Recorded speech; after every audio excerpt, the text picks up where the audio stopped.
Pushpa the rise చిత్రం pan India మూవీగా box office వసూళ్లలో సత్తా చాటిన విషయం తెలిసిందే. పుష్పరాజ క్యారెక్టర్లో ఒదిగి అల్లు అర్జున్ చేసిన నట విన్యాసానికి విమర్శకుల ప్రశంసలు లభించాయి. ప్రేక్షకాదరణలోనే కాదు, అవార్డుల గెలుపులోనూ ప్రభంజనం సృష్టిస్తోంది పుష్ప మూవీ. దక్షిణ భారత చలనచిత్ర చరిత్రలో ఫిల్మ్ఫేర్ అవార్డులకు ఓ విశిష్ట స్థానం ఉంది. 67వ ఫిల్మ్ఫేర్ అవార్డుల వేడుక రీసెంట్ గా బెంగళూరులో తారల తళుకుల మధ్య అంగరంగ వైభవంగా జరిగింది. టాలీవుడ్ ప్రముఖ నిర్మాత అల్లు అరవింద్ కి, దివంగత కన్నడ హీరో పునీత్ రాజ్కుమార్లకు లైఫ్ టైమ్ అచీవ్మెంట్ అవార్డులను ప్రకటించారు.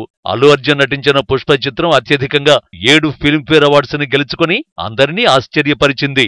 ఉత్తమ చిత్రం పుష్ప ది రైజ్, ఉత్తమ నటుడు అల్లు అర్జున్, ఉత్తమ దర్శకుడు సుకుమార్, ఉత్తమ సంగీత దర్శకుడు దేవిశ్రీ ప్రసాద్, ఉత్తమ నేపథ్య గాయకుడు సిద్ శ్రీరామ్, ఉత్తమ నేపథ్య గాయని ఇంద్రావతి చౌహాన్, ఉత్తమ సినిమాటోగ్రాఫర్ మినోస్లా బ్రోజెక్. పుష్ప 1 ఫిల్మ్ఫేర్ అవార్డుల పంట పండించడంతో సీక్వెల్ గా రూపొందనున్న పుష్ప 2 పై అంచనాలు మరింత పెరిగాయి.